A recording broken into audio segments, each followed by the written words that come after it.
Ce să spun, un an nou fericit, deci aici o să vă arăt câteva clipuri cu niște modați, adică așa de 2 ori la rând, prima seară n-a, a doua seară n-a, al doilea caz, mamă, le-a fost foarte grav. Dar Doamne ajută să-și ia ăștia bani, că eu nu mai risc, mă duc să-i dau o leacă lolu, deci un an nou, multe bucurii și chestii ăștia, știți voi. Deci dăm aici lolu că și cu modul e slab, ești nebun? Și cu modul e ultimul bot. Ia uitați-l-i. Ia uitați-l-i botul. Hai să-l vedem pe Pikachu în jucurile voastre.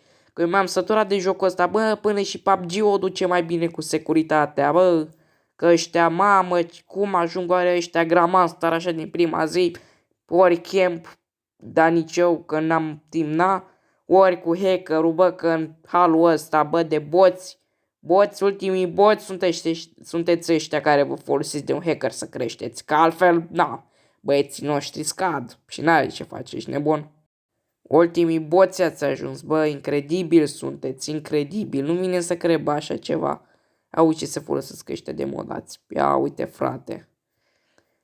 Da, noi l-am găsit pe ăsta, men, și noi ne jucam aici pentru doctaguri. Nu suntem la niciun rang, doar am dat curent de mică ăștia de la noi din clan, nu mai se jucau. Așa, să mergem aici, Doamne ajută să luăm așa, luăm repede ăsta. Cum am trezit-o? Da, o să-l postez cel mai probabil ori noaptea asta, ori mâine dimineață.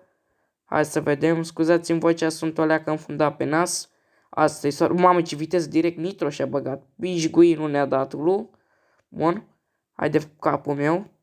Sunt ultimul bot, nu știu să mă mișc. Vin, bă, repede, dăm la finish. Dă la finish. Stai că vine acum zona. Vine acum zona. Să vezi ce... Doamne ăștia cu un ban, report, dați acolo, ești nebun. Dați acolo. Următorul clip o să fie... Uite-l, ia uite-l, bă.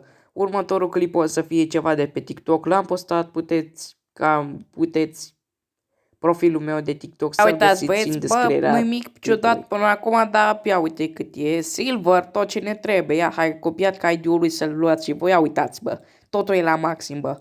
Ia top 3 așa ca de, mamă, 71, bă. Oare cât de bine joacă joc, mamă.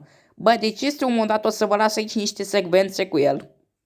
Ia uitați, bă, pentru ce sunt, bă, Free Fire creator. Spuneți-mi și mie. Ia uitați-l, bă. Ia uitați-bă ce fel ne dă headshot, mă. Mai joacă-te tu, mă, la rang, mai joacă-te. De 2 ori am dat de el, incredibil așa ceva. Ați văzut-o? Așa se face. Ați văzut-o? A ver, a ver. Aoleu, s-a săltat sus, băi. Fraierii. Stai să vine zona, îi luăm la fund, băi.